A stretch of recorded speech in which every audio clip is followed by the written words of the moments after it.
This is Dream Chaser Rebecca K. Thompson, and you're listening to Chasing Dreams with Amy J.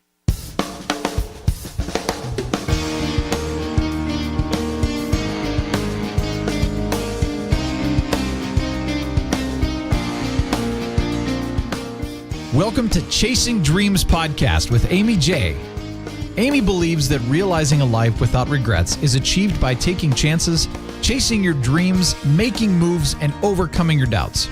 The Chasing Dreams podcast will help you overcome life's obstacles, believe in your potential, and inspire you to face your fears. And now here's the woman who is passionately pursuing her dreams, Amy J. Hey Dream Chasers, this is Amy J, and thank you so much for tuning in to episode 92 of Chasing Dreams. I'm going to say that once more, 92. That is mind-boggling.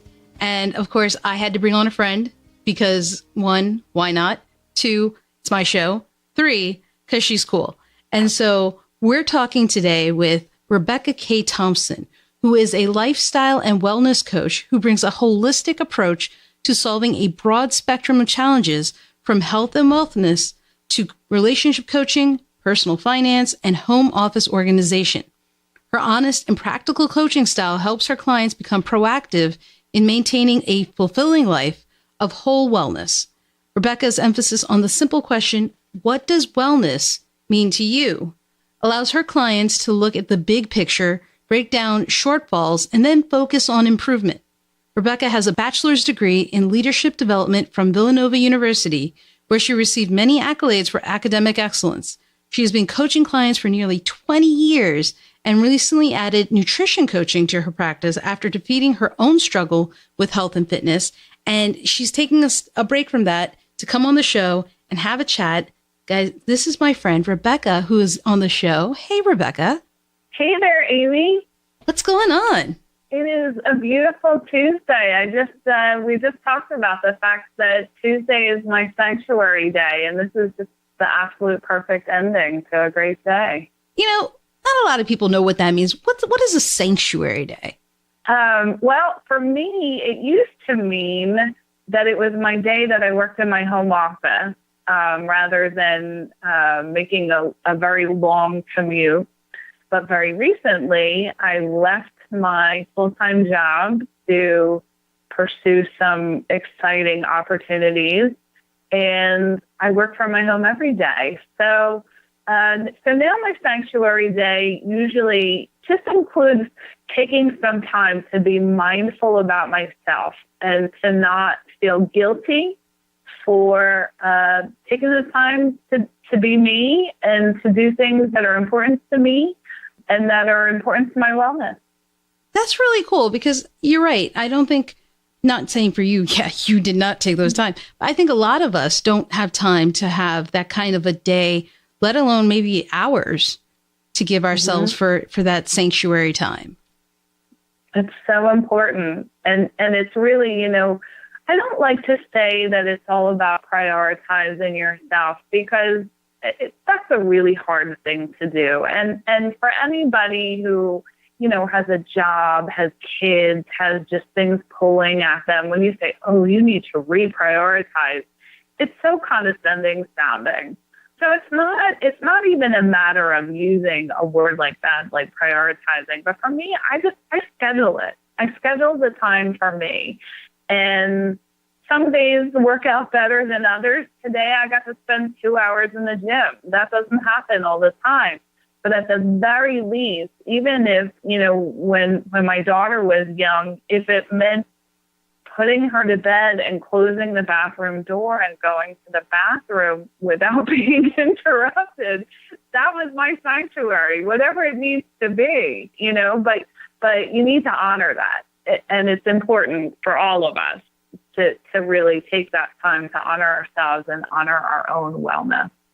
Let's hold on a minute. Pause on the cause here. Did you say 2 hours at the gym? Yeah.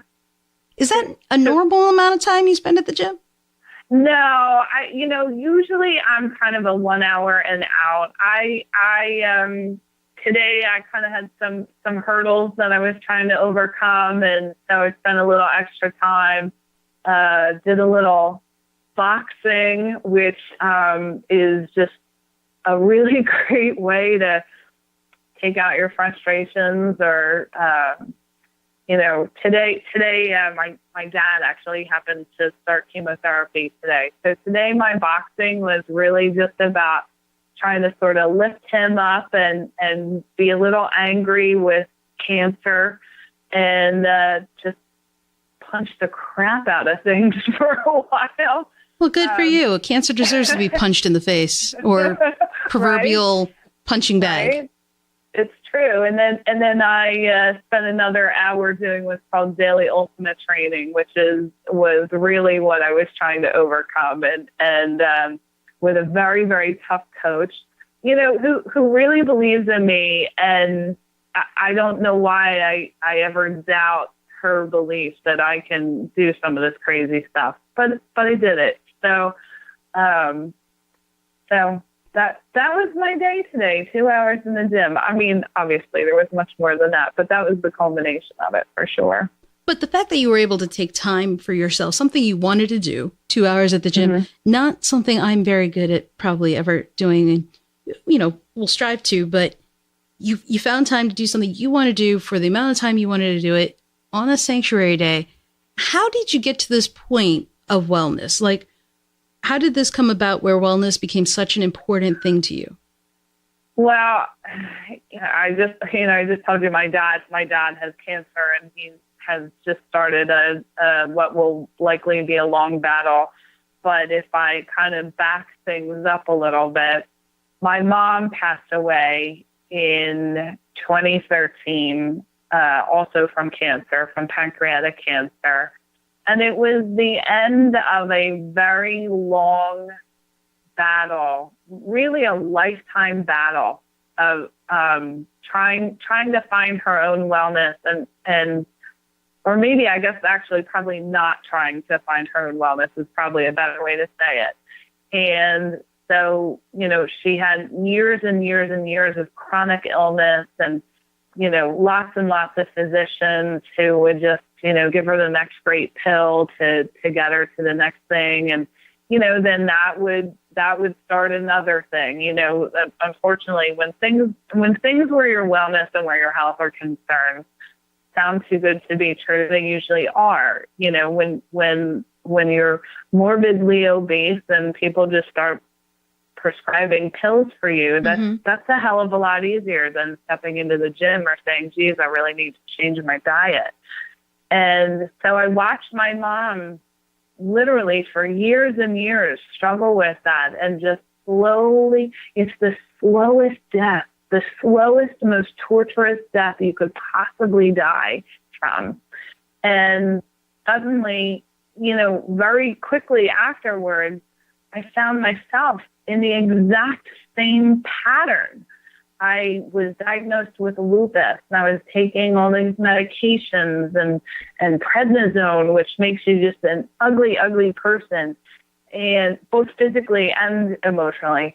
And I kind of put the brakes on suddenly. I was out with my daughter and her girlfriends. We were, doing kind of a tourism thing in Philadelphia, and I couldn't keep up with them. And, I was just 40 and, maybe 41. And suddenly I could not keep up with two 25-year-old women walking through a city. We're not talking like, hills and craziness. This was just, perusing, art galleries and museums and stuff. I couldn't catch up. I couldn't keep up. And I was miserable. And I was a newlywed at the time. I had even gotten to the point where I started to think my husband was going to leave me because I was really overweight, really unhappy, and really unwell. And that wellness factor was not just those things. I was really overweight. I was not where I needed to be emotionally, but it crept its way into all these other parts of my life. I wasn't keeping up with my house or my laundry the way I should. I wasn't maybe necessarily paying attention to my finances the way I should. Just all kinds of things. And what I started to realize was it was like a snowball. One thing made the next thing worse. And I literally got up one morning and said, I'm changing this. I'm done. I had that aha moment, which I tell people is mission critical in deciding you want to be well, because we really do decide. We decide if we're going to be well. And having that aha moment of realizing, A, that you're really unwell, and B, that you really want to be well, is you have to have it. If you haven't, your why, your passion, none of it will ever be strong enough. So whether it's losing a loved one to an awful disease, whether it's something like I had where you kind of just wake up one morning and say, oh my gosh, what am I doing to myself? Whatever it is. But you have to have that aha, my life has to change moment. And so I got up in the morning, I went to a gym, I signed on the dotted line. I started very voraciously researching nutrition, and I used initially a nutrition system to help me lose a bunch of weight. Now I generally am more of a proponent of eating whole foods and sort of having a more realistic approach. But at that point, I felt so helpless, and I needed literally somebody to tell me every single bite that I was putting in my mouth. And that was then, right? I mean, clearly, one, I don't think I said, I am so sorry for what your dad's going through, for your loss of your mom, and for the lupus you're going through right now. All of that, and then to kind of go through this, and it seems like it's only reasonable to have someone guide you when you're trying to get back on a path. It's like having a coach. When people say, hey, you're trying to do something different, you're trying to follow your dream, get a coach, get someone to help you, guide you. And it sounds like that's what you were doing. That is 100% right. And it's funny that the conversation goes in this direction, because, before we chatted, I kind of jotted down some things that I, think are really important and were key parts of me, realizing that I did have dreams to chase, and that they could come true, that all of it was possible.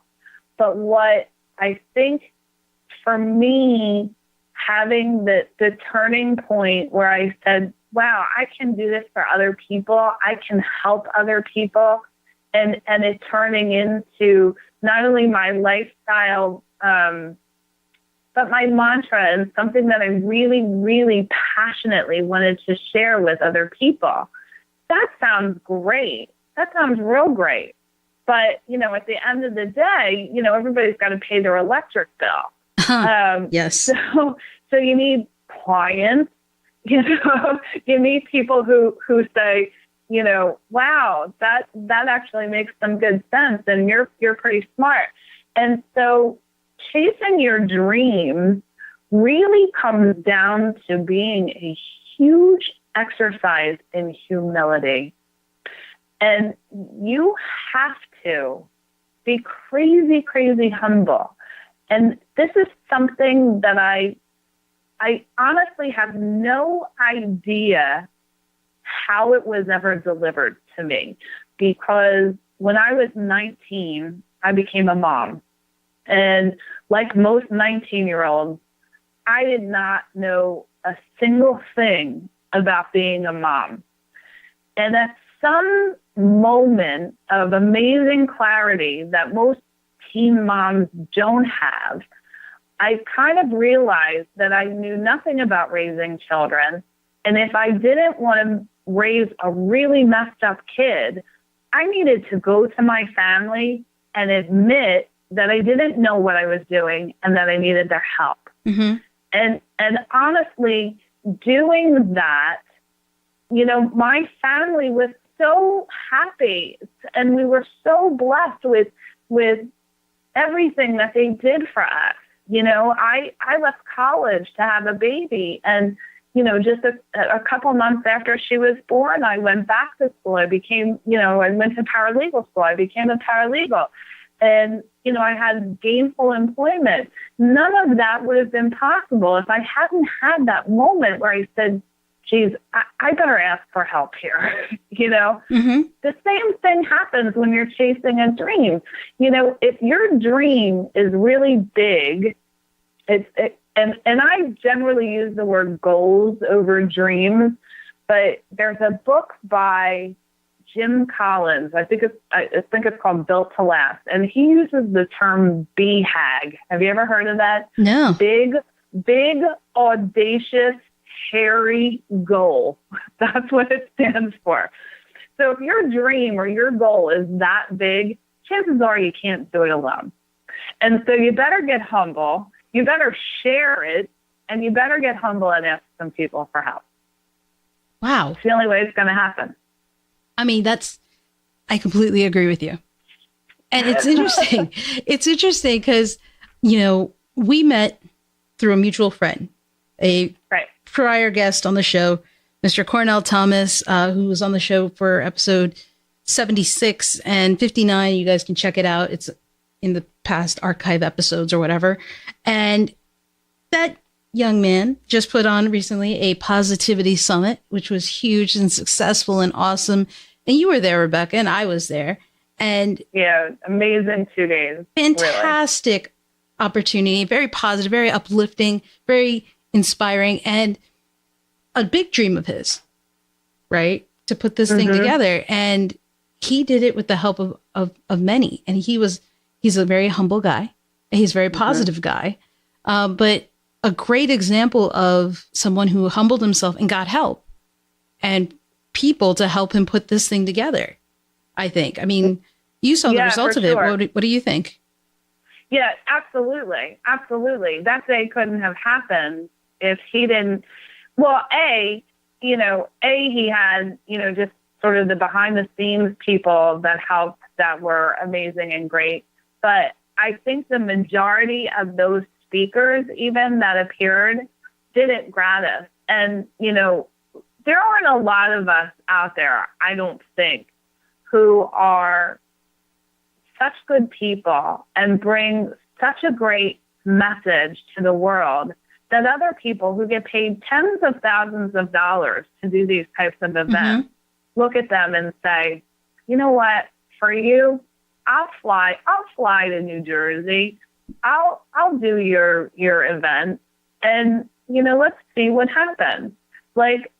And he has this amazing ability to do that. But I do think a big part of that is that he is very humble. He's very honest about his beginnings, which are a big part of his story.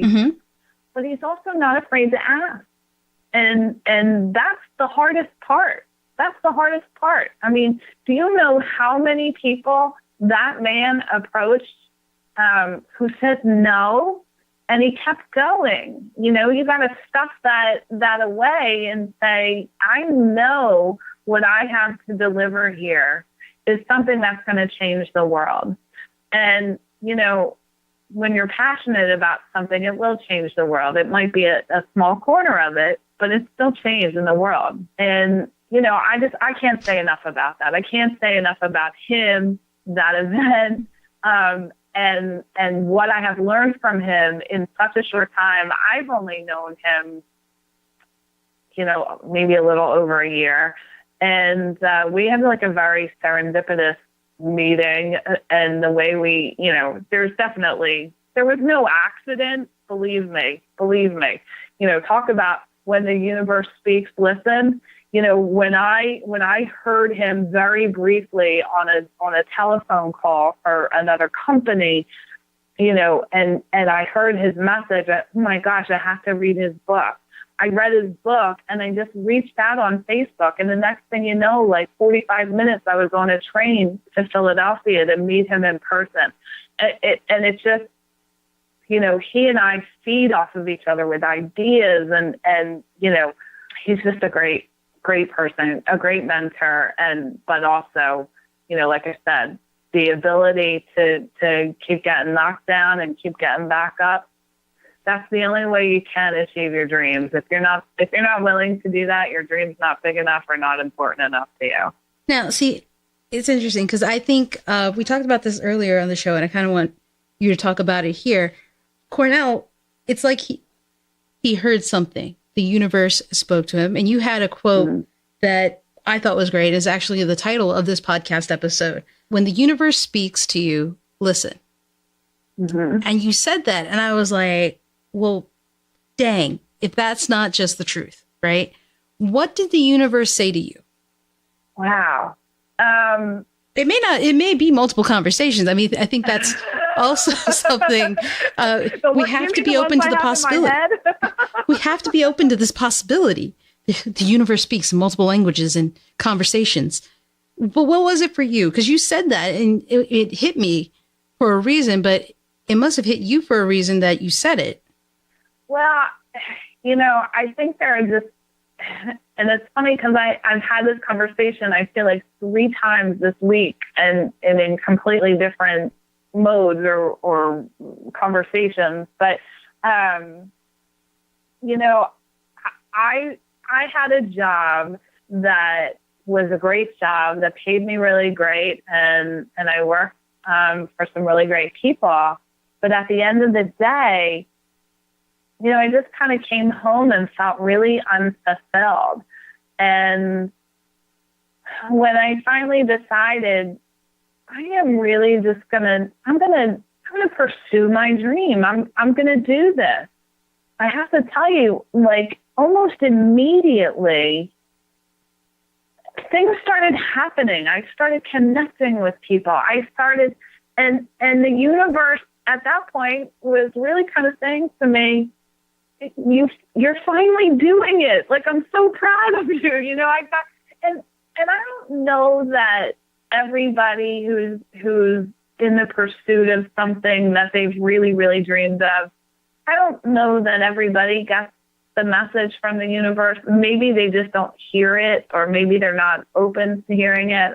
I'm not really sure, but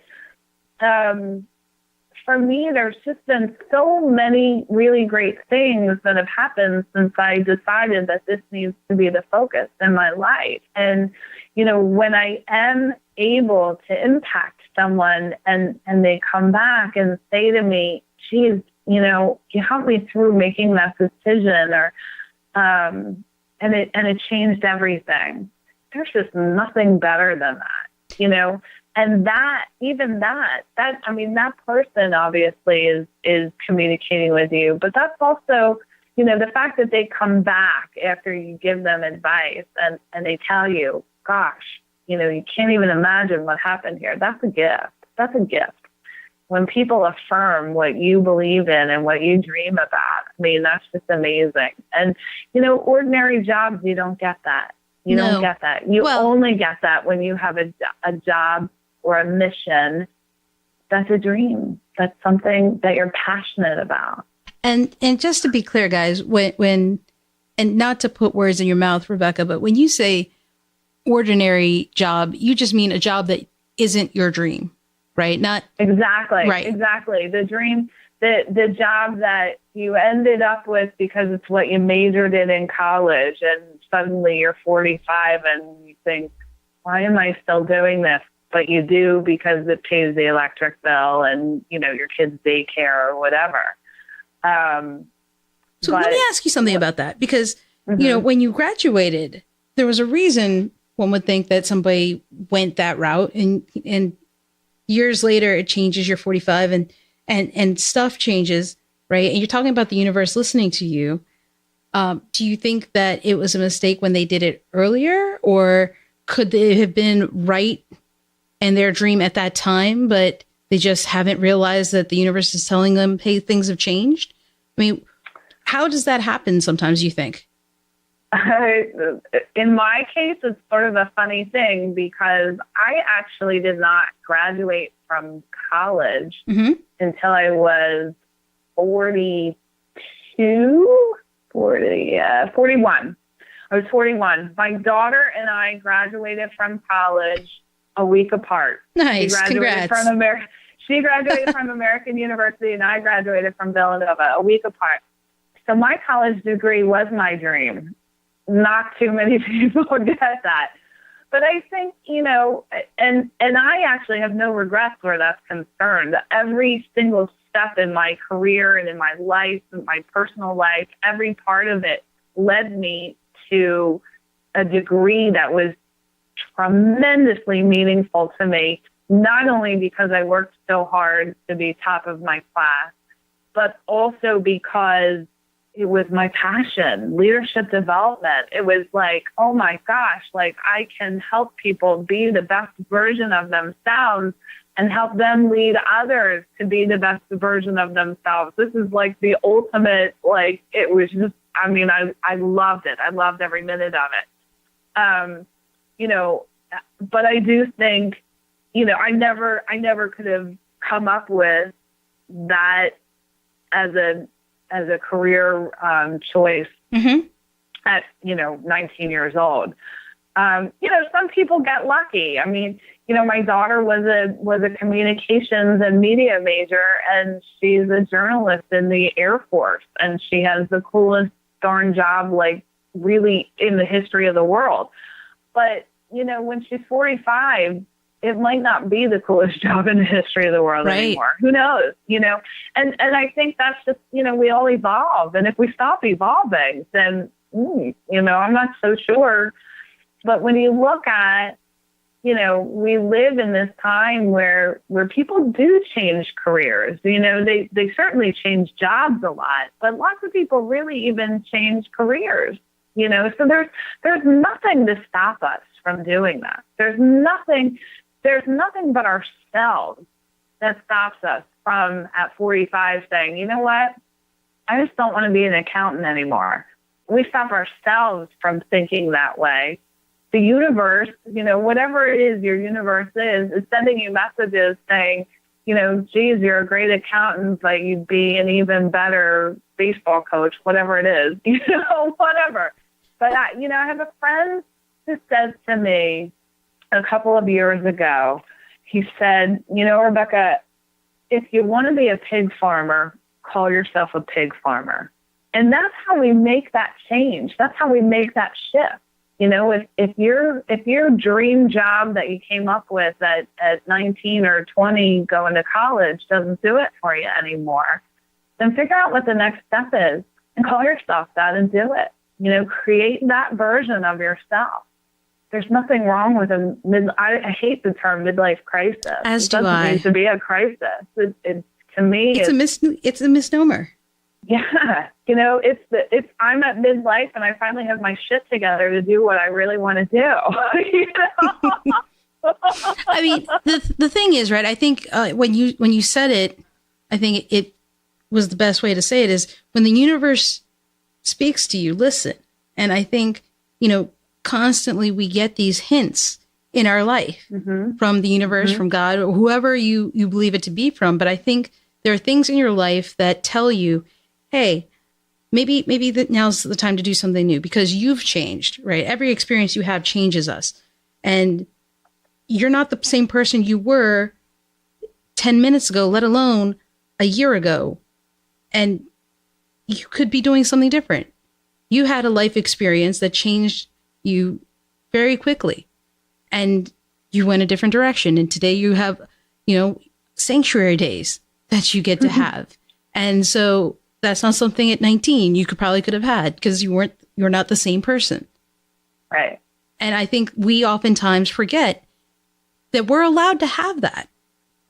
We're allowed to have these changes. We're allowed to have people suggesting things. Now, not all things are right or the things we should do necessarily. You got to weigh it against everything else for yourself and you have to make the decision for yourself. But sometimes I think we miss out on the signs that say, hey, you can do more than one thing at one time. I mean, Rebecca, how many dreams do you think you have or goals? Oh, God. I write them down, and right now I'm in between like 3 different notebooks. I don't even know how that happened. For my clients who I help with organization, I would be like, absolutely going crazy. But I come up with new ideas every day of things I want to do. I mean, my number one right now is to write a book. But then, sometimes my dreams are crazy and they're, I just saw a thing on Facebook. Mm-hmm. There were these people who rescued 2 baby children and a man from a car that had flipped into a river. Wow. And these people were just like bystanders that they saw this car go over and they jumped out of their cars and rescued these babies.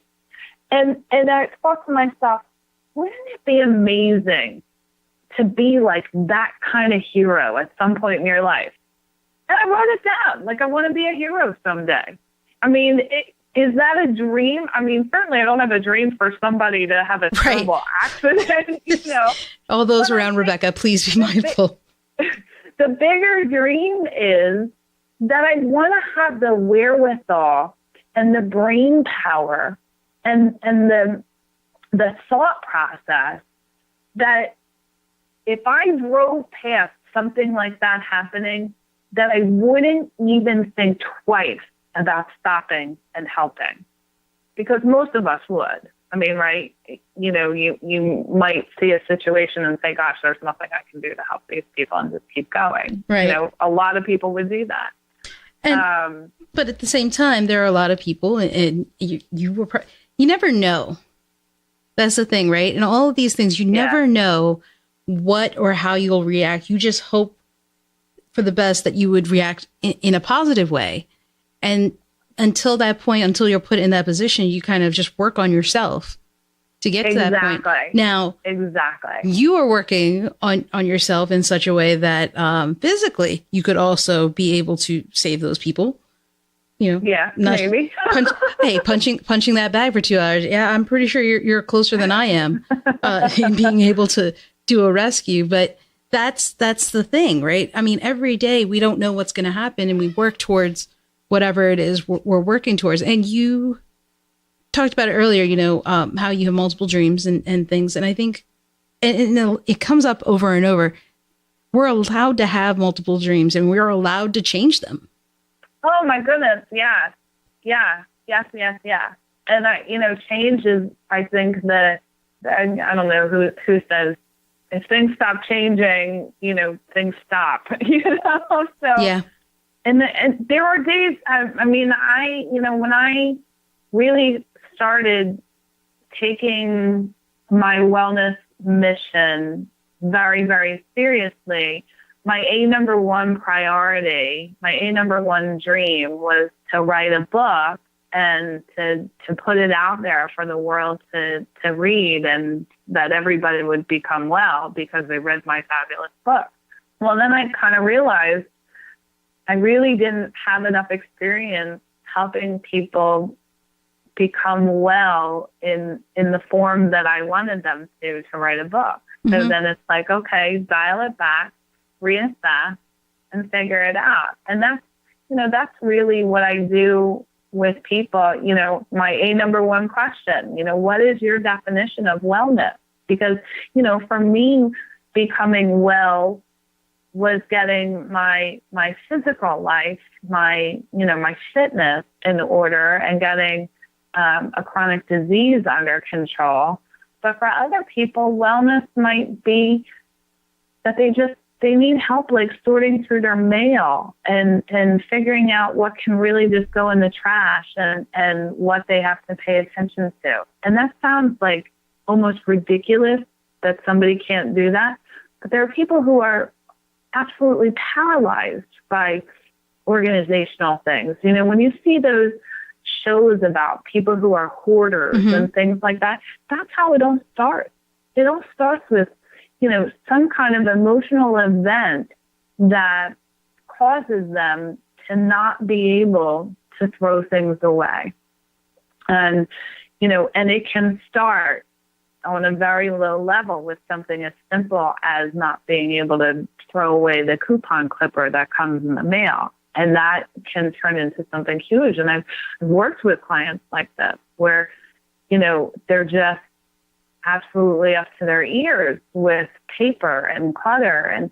And so their definition of wellness is being able to handle all that paper and all that clutter, And so, it became really, really important to me to say, who am I to judge what the definition of wellness is? I probably should look it up in the dictionary and see what they say, but my version of wellness and someone else's version of wellness can be very different things. And so, just being able to help people figure that out, just to figure out what does it mean to you? I mean, really, who thinks about that? But it's such a critical thing. It's definitely an important thing, and one we should all work on for ourselves, and something you are helping people with your work, which is an awesome thing, because I know that was a question that you had asked me.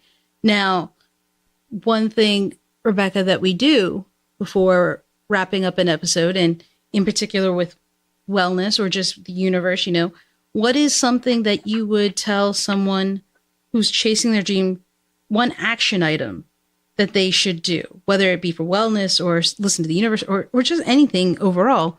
What is something you would tell them to do today to make it happen? Well, I think, I touched on that thing that my friend said to me, if you want to be a pig farmer, call yourself a pig. And I think that, don't call yourself a pig, call yourself a pig farmer. But I think that is something to really, really hone in on and to say, whatever it is, to create that version of yourself in the smallest little ways in the beginning to just create progress. And that can be things as simple as, dress the part. I love to work with people in fitness. And so 9 times out of 10, I look like those ladies in that Facebook thing about ladies who run around town in their activewear. Mm-hmm. That's me. I dress the part. I do the things that people who do what I do. So, I go to events like Cornell's and I talk to people like you and I connect with other coaches, and aligning ourselves with people who are like-minded and who share the same type of vision. That's really important, because ultimately what you need to do is figure out what sets you apart from them, and that you're not living someone else's dream, that you're living your own. And that's probably the most important part of all of that, is to make sure you're living your own dream and not someone else's. We talked earlier about the fact that I was at the gym and I try really hard not to compare myself to other people. And that's important. That's really important, because living somebody else's dream is no will fun. Not make you won't feel fulfilled at the end. Rebecca, thank you so much for sharing your story, just the advice, and the action item itself, I think, is powerful by itself, the whole episode overall. But I want to thank you for coming on the show and sharing that, because I think it's something that people need to hear, and you are a testament of it, which is also a plus, if I will. But thank you for coming on and sharing all of that. Well, that's an amazing compliment to me, to hear someone else say that, someone like you who talks to dreamers every day, to say that I am a good example of following it is a huge compliment to me. I think I'm trying to do it right. I think I'm doing a pretty good job. Some days it's not easy, but it's I wouldn't change it. You are doing fantastic. Rebecca, you are awesome. Thank you. Oh, thank you, Amy. All right, Dream Chasers, that was Rebecca K. Thompson coming on the show and sharing her experience and her life lessons. And I loved it. I love her. She's fantastic. Wishing her all the best and her dream chase, and take her advice to heart. I mean, everything everybody says seems to be very simple, but it's very powerful. So keep that in mind, guys. And keep in mind that you too can be living your dream if you just work towards it. So learn more about Rebecca and the notes from today's episode over at chasingdreamshq.com/episode 92. That's episode 92. And get on that. All right. So until next time, guys, keep chasing. Thank you so much for listening to Chasing Dreams. Amy would love to connect with you and hear all about your pursuit of chasing your dreams. Connect with Amy on Twitter at AmyJ21. That's AIMEEJ21. Or leave a comment on her website, chasingdreamshq.com. We hope you'll join Amy next week. And until then, keep chasing.